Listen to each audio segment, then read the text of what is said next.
राधे राधे, जय श्री कृष्णा। मैं सीमा सिंह बड़ों को चरण स्पर्श, छोटों को प्यार और बराबर वालों को नमस्कार करती हूँ। आज हम कार्तिक मास का 16वां और 17वां अध्याय सुनेंगे। साथ ही इस अध्याय में हम अमावस्या की कहानी सुनेंगे और साथ ही कार्तिक स्नान की कथा भी सुनेंगे।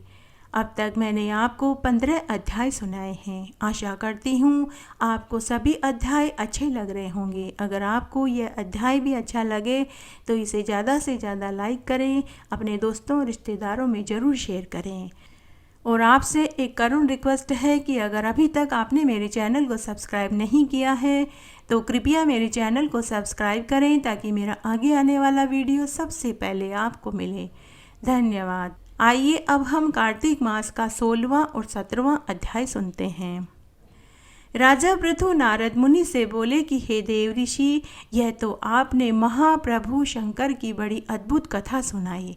अतः कृपा करके आप हमें यह भी बताइए कि उस समय राहु उस पुरुष से छूटकर कहाँ गया।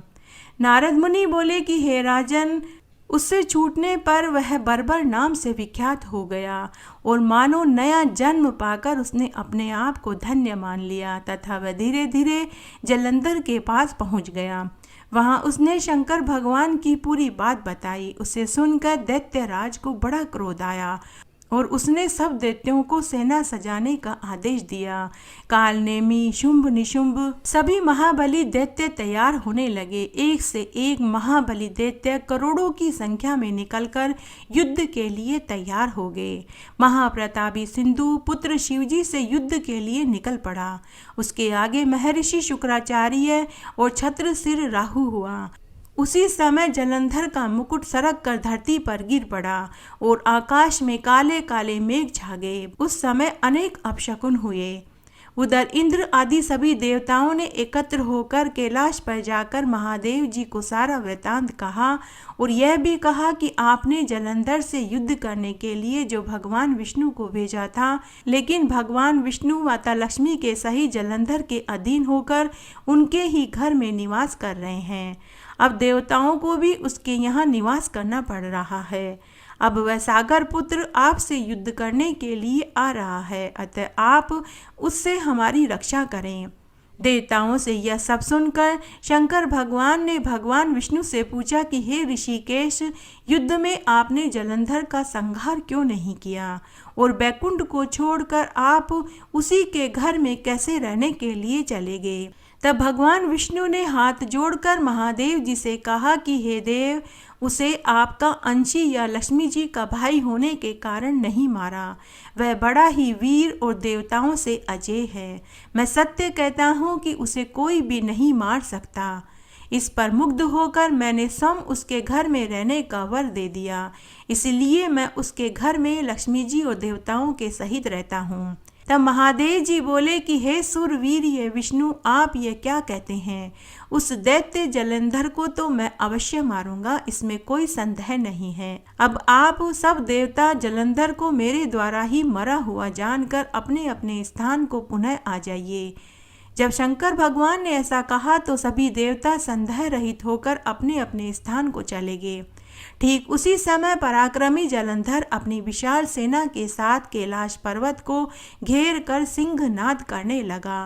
दैत्यों के नाद और कोलाहल से शिव जी क्रोधित हो गए। उन्होंने अपने नंदी आदि गणों को उसके साथ युद्ध करने की आज्ञा दे दी। कैलाश पर्वत के पास भीषण युद्ध होने लगा। दैत्यों ने अनेक प्रकार के अस्त्र शस्त्र बरसाने शुरू कर दिए। भेरी, मृदंग, शंख, तीरों, हाथी, घोड़ों, रथों के शब्द से धरती कंपायमान होने लगी। युद्ध में कटकर मरे हुए हाथी, घोड़े, पैदलों का पहाड़ सा लग गया, जिससे कि युद्ध भूमि और भी अग्निमय हो गई। दैत्यों के आचार्य श्री शुक्राचार्य जी अपनी मृत संजीवनी विद्या से सभी मरे हुए दैत्यों को पुनः जीवित करने लगे। यह देखकर शिवजी के गण व्याकुल हो गए और उनके पास जाकर सारा वृतांत सुनाया। उसे सुनकर भगवान रुद्र के क्रोध की सीमा न रही। वह अपने भयंकर रूप से सभी दिशाओं को प्रज्वलित करने लगे। फिर तो उस समय उनके मुख से एक बड़ी भयंकर कन्या उत्पन्न हुई, जिसकी दोनों जंघाएं ताल वृक्ष के समान थी। वह युद्ध भूमि में जाकर सब असुरों का चर्बन करने लगी। युद्ध भूमि में इस तरह विचरते हुए वह शुक्राचार्य जी के पास पहुंची और शीघ्र ही उन्हें अपने उदर में विलुप्त कर लिया। फिर स्वयं भी अंतर्ध्यान हो गई। शुक्राचार्य के विलुप्त हो जाने से दैत्यों का मुख मलिन हो गया। वह युद्ध भूमि को छोड़कर भागने लगे। इस पर उनके शुंभ, निशुंभ और कालनेमी आदि सेनापतियों ने अपने भागते हुए वीरों को रोककर शिवगणों पर बड़ा कठोर प्रहार किया। और ऐसा ही शिवजी के नंदी आदि वीर गणों, जिनमें गणेश, स्वामी कार्तिकेय ने भी अपने गणों को रोककर दैत्यों से भीषण युद्ध किया। 17वां अध्याय। उस समय शिवजी के गण प्रबल थे। उन्होंने जलंधर, शुंभ, निशुंभ, महासुर, कालनेमी आदि को पराजित कर दिया। यह देखकर सागर पुत्र जलंधर एक रथ पर, जिस पर लंबी पताका लगी हुई थी, चढ़कर युद्ध करने के लिए संग्राम भूमि में आ गया। इधर जय और शील नामक शंकर के गण भी संग्राम में तत्पर होकर गरजने लगे। इस प्रकार दोनों सेनाओं के हाथी, घोड़े, शंख, भेरी दोनों ओर से सिंह नाद करने लगे तो धरती त्रस्त हो गई। उसके पश्चात जलंधर ने कुरे के समान बाणों को चला धरती से लेकर आकाश तक व्याप्त कर दिया। नंदी को 5, गणेश को 5, वीरभद्र को 1, साथ ही 20 बाण मारकर उनके शरीर को छेद डाला और मेघ के समान गर्जना करने लगा। यह देखकर रुद्रपुत्र कार्तिकेय ने भी दैत्य जलंधर को अपनी शक्ति उठा के मारी और घोर गर्जन किया, जिसके आघात से वह धरती पर गिर पड़ा। परंतु वह इतना बलवान था कि जल्दी से उठकर खड़ा हो गया और क्रोध की अग्नि में भरकर कार्तिकेय जी पर अपनी गदा का प्रहार कर डाला। ब्रह्मा जी के वरदान की सफलता के लिए शंकर पुत्र कार्तिकेय पृथ्वी पर सो गए। गणेश जी और नंदी भी गदा प्रहार से व्याकुल होकर पृथ्वी पर गिर पड़े। वीरभद्र पर परीद का प्रहार किया, जिससे वीरभद्र का सिर फट गया और रक्त बहने लगा। वह व्याकुल होकर धराशायी हो गया। उनको धरती पर गिरा देखकर शंकर भगवान के गण चिल्लाते हुए युद्ध भूमि छोड़कर बड़े ही वेग से भाग निकले। सभी ऋषि मुनि सूत जी से पूछने लगे कि हे मुनिवर, सब गोपियों में से श्री राधा जी श्री कृष्ण को अत्यंत प्यारी क्यों हुई और कार्तिक मास में भगवान कृष्ण के साथ क्यों पूजनीय हुई? कृपा करके आप हमें यह महात्म्य विस्तार से सुनाइए। तब सूत जी कहने लगे कि हे ऋषि मुनियों, पहले मनवंतर में पांचाल देश में प्राचीन वही नाम का एक राजा हुआ। उसने एक बहुत सुंदर विष्णु भगवान का मंदिर बनवाया। वहाँ मंदिर में नित्य ही विधि विधान से भगवान का पूजन, कीर्तन, उत्सव, नाच गाना दिन और रात में कीर्तन हुआ करता था। उस गांव की एक अति सुंदर स्त्री भगवान के प्रेम में विवल होकर भगवान के सामने बहुत सुंदर नृत्य किया करती थी। एक दिन नृत्य करते करते भगवान की मूर्ति और श्रृंगार को देखकर ऐसे मोहित हुई कि उसके हृदय में बार बार यही लालसा उत्पन्न हुई कि भगवान मेरे गले में अपनी बाहें डालकर मेरे साथ नृत्य करें। उसने समस्त रात्रि नाचते हुए इसी मनोरथ में बिता दी। उसने अपना सारा धन गरीबों में बांट दिया और इसी मनोरथ में उसने प्राण त्याग दिए। दूसरे जन्म में वह सुंदर देवांगना बनी और भगवान के प्रेम में उसी तरह नृत्य करने लगी। तब एक दिन चंद्रकीर्ति नाम वाली वह देवांगना दर्पण में अपना अद्भुत रूप देखकर कहने लगी कि सिवा भगवान के मेरा और कोई पति नहीं हो सकता। यह विचार कर भगवान की मूर्ति में ही अपना मन लगाने लगी और भगवान के सामने नित्य नाचती रहती। उन्हीं दिनों में कंस से दुखी होकर देवता ब्रह्मा जी की शरण में गए। तब ब्रह्मा जी ने विष्णु भगवान के कृष्ण अवतार लेने वाला सारा वृत्तांत उन्हें सुनाया और उन्हें आज्ञा दी कि सभी देवता ग्वाल बाल के रूप में तथा देवांगनाएं गोपियों के रूप में अवतार लेकर भगवान की सेवा करें। तब चंद्रकीर्ति जो देवांगना के रूप में थी, ब्रह्मा जी से हाथ जोड़कर प्रार्थना करने लगी कि हे ब्राह्मण, मेरे पूर्व जन्म का यह मनोरथ है कि भगवान मेरे साथ नृत्य करें। तब ब्रह्मा जी ने उसे वरदान दिया कि तुम ब्रज के नंद गांव में राधा नाम से वृषभानु की बेटी होगी और भगवान कृष्ण सब गोपियों से तुमको अधिक प्यार करेंगे। इस प्रकार तुम्हारा मनोरथ सफल हो जाएगा। तब सूत जी बोले कि इस तरह भगवान ने ब्रह्मा जी के वचनों को सत्य करने के लिए राधा जी को अपने प्राणों से भी अधिक प्रिय माना और रास उत्सव में उसके साथ नृत्य करके उसकी सारी मनोकामनाओं को पूरा कर दिया। इसीलिए राधा जी भगवान श्री कृष्ण को सबसे अधिक प्रिय है और कार्तिक मास में भगवान कृष्ण के साथ राधा जी भी पूजी जाती है।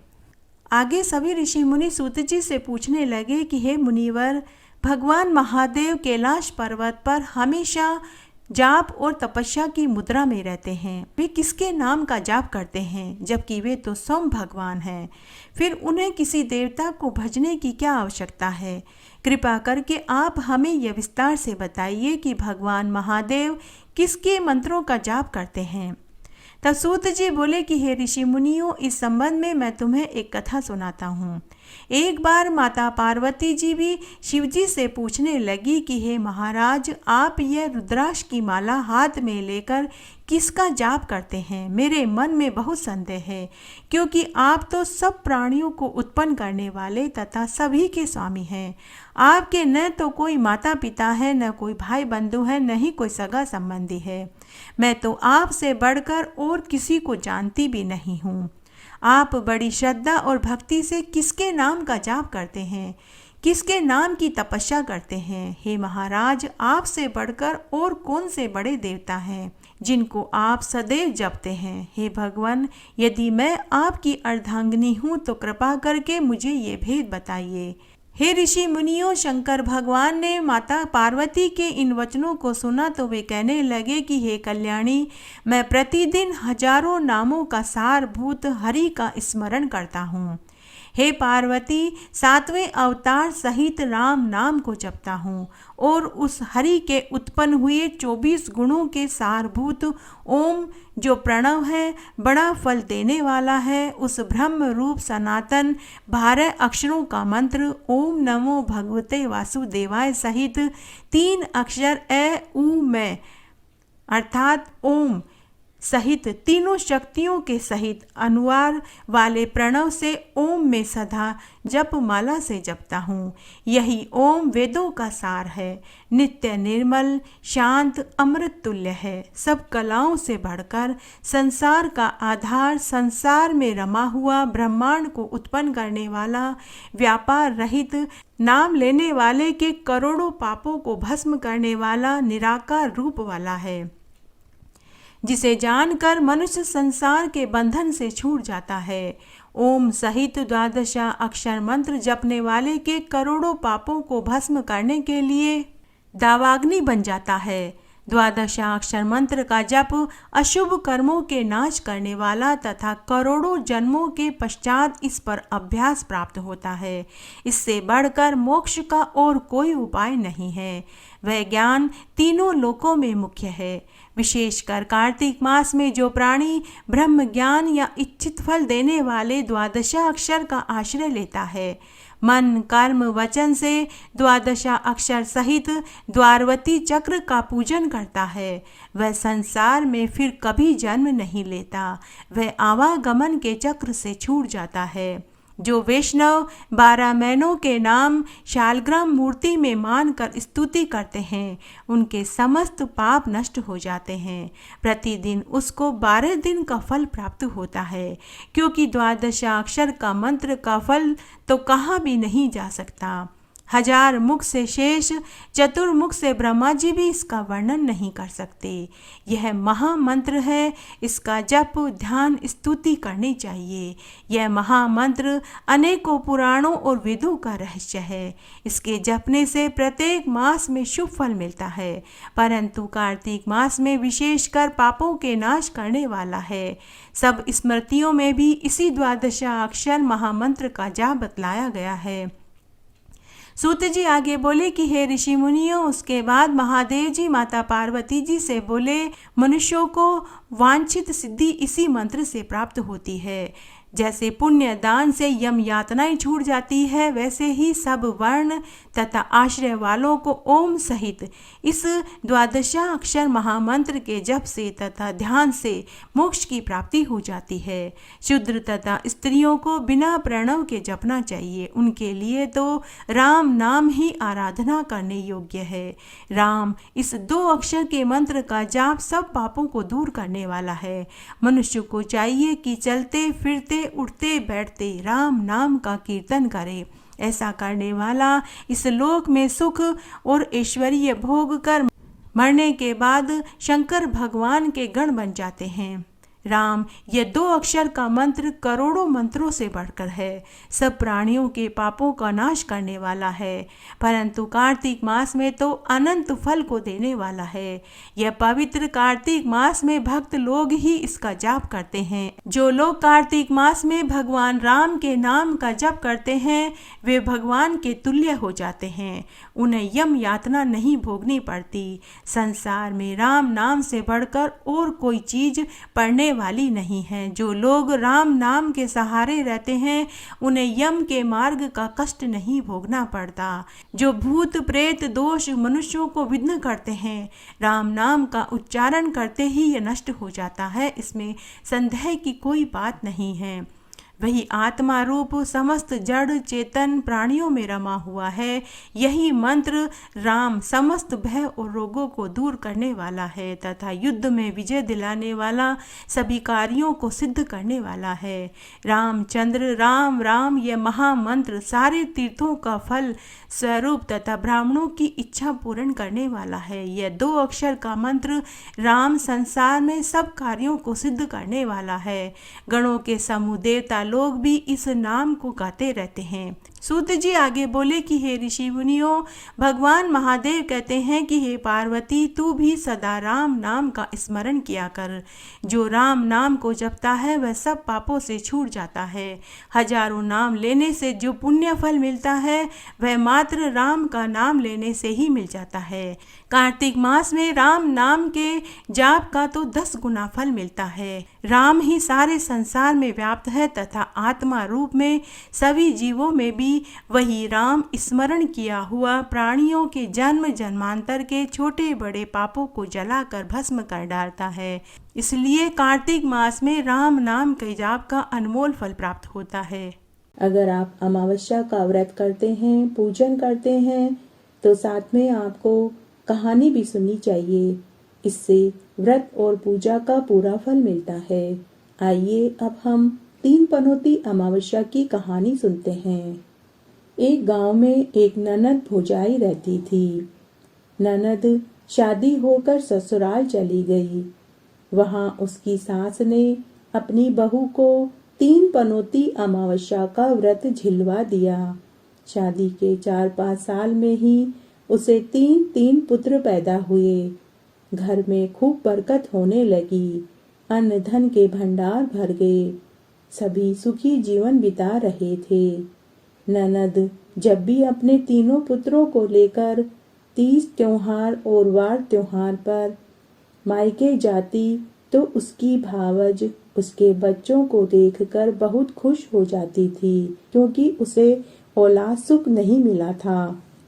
परंतु एक दिन उसकी भावज को उसकी पड़ोसन ने ताना मारा कि अरे, दूसरों के बच्चों को देखकर कब तक खुशियां मनाएगी? तेरा आंगन तो सूना पड़ा है। तेरी शादी के बाद ही तेरी ननद की शादी हुई थी, तब भी उसे 3 बेटे हो गए और तेरी झोली तो अब भी खाली है। उस दिन भावज को बहुत दुख हुआ। उसे अपनी ननद के बच्चों से चिढ़ होने लगी। उसने मन ही मन ननद के बच्चों को मारने का उपाय सोचने लगी कि मैं अपनी ननद के 3 पुत्रों को ही मरवा दूंगी। न रहेगा बांस और न बजेगी बांसुरी। तब एक बार की बात है, तीज का त्योहार आया। तब उस दिन ननद और उसके बच्चे किसी कारण भोजन पर नहीं आ पाए। तब भावज ने अपनी ननद के बच्चों के लिए ढेर सारे खिलौने भिजवाए जिसमें उसने छोटे छोटे सर्प बिच्छू डालकर भेज दिए। उसने मन ही मन सोचा कि जब बच्चे खिलौने से खेलेंगे तो सांप बिच्छू उन्हें काट लेंगे, जिससे उनकी मृत्यु हो जाएगी। तब उसने अपने पति से कहा कि ये खिलौने ननद बाई के बच्चों को दे आओ। वे लोग तो आए नहीं, मैंने उनके लिए ये खिलौने खरीदे थे। तब उसका पति अपनी बहन के ससुराल में गया और सभी खिलौने दे आया।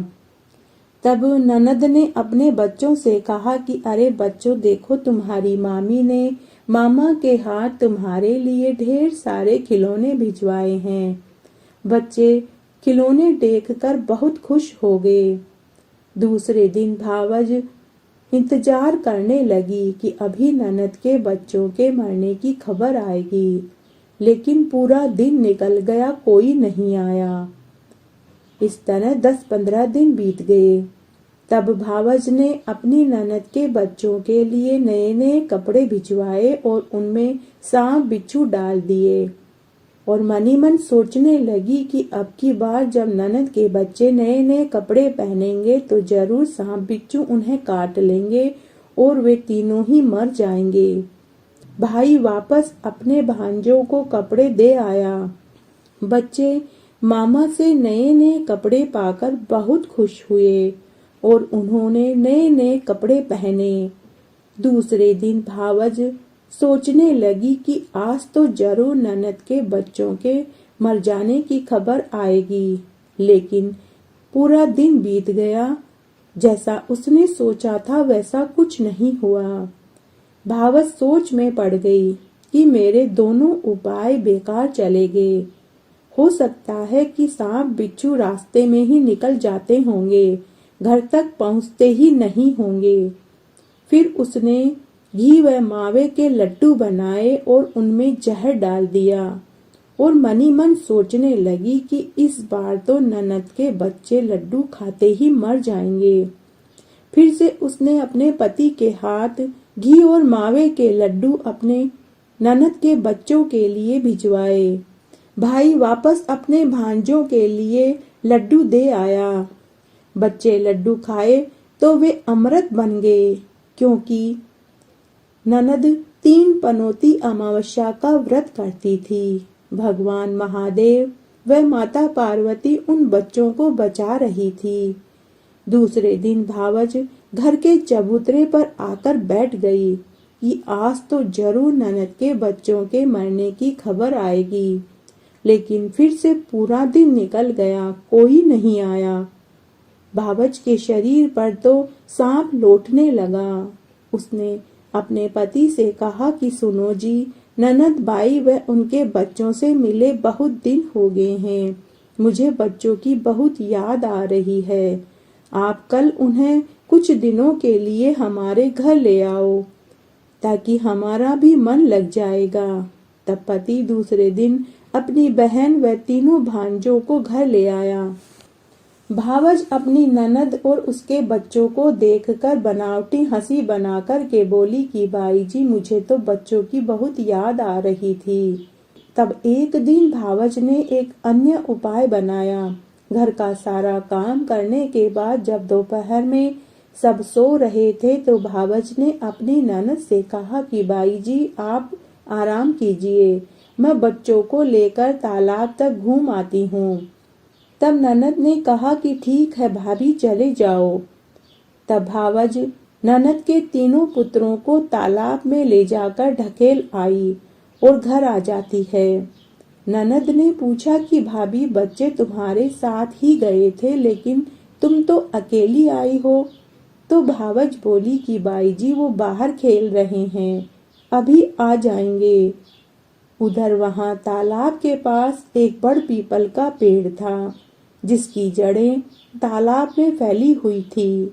भगवान महादेव व माता पार्वती के आशीर्वाद से बड़ पीपल की जड़ें तालाब में लंबी हो गई और तीनों बच्चों को उन्होंने बचा लिया। शाम होने से पहले तीनों बच्चे वापस घर आ गए। जब ननद के तीनों बच्चे सकुशल घर आ गए तो भावज अचंभित रह गई वह मन ही मन सोचने लगी कि मैंने कितनी बार इनको मारना चाहा, लेकिन हर बार ही ये बच जाते हैं। शायद कोई देवी देवता इन बच्चों के साथ है जो उन्हें बचा रहे हैं। तब भावज अपनी ननद के पांव पकड़ लेती है और अपनी गलती की क्षमा मांगती है और अपनी ननद को पूरी सच्चाई बता देती है। तब भावज बोली कि ननद बाई जी, आप किस देवी देवता की पूजा और व्रत करते हो जिससे कि आपके बच्चों का बाल भी बांका नहीं होता है। तब ननद ने अपनी भाभी को 3 पनौती अमावस्या के व्रत के बारे में बताया और कहा कि भाभी, आप भी 3 पनौती अमावस्या का व्रत करो, जिसके करने से आपकी भी गोद जरूर भर जाएगी। तब भावज ने व्रत की पूरी विधि पूछी और 3 पनौती अमावस्या का व्रत किया, जिससे भावज को भी 2 जुड़वा पुत्र हुए। हे महादेव जी, हे पार्वती माता, जैसे आपने ननद के 3 बच्चों की रक्षा करी, वैसे सबकी करना, कहानी कहने वाले की, सुनने वाले की और हुक्कारा भरने वाले की। इस तरह आज मैंने आपको कार्तिक मास का 16वां और 17वां अध्याय सुनाया। साथ ही इसमें मैंने राम नाम का महात्म्य, द्वादशा अक्षर मंत्र का महात्म्य और पौराणिक कथा भी सुनाई। साथ ही कार्तिक मास के स्नान की कथा भी सुनाई। आशा करती हूँ यह आपको जरूर पसंद आएगा। मेरे साथ बने रहने के लिए आपका धन्यवाद। आगे की कथा कहानी के लिए भी आप इसी तरह मेरे साथ बने रहें।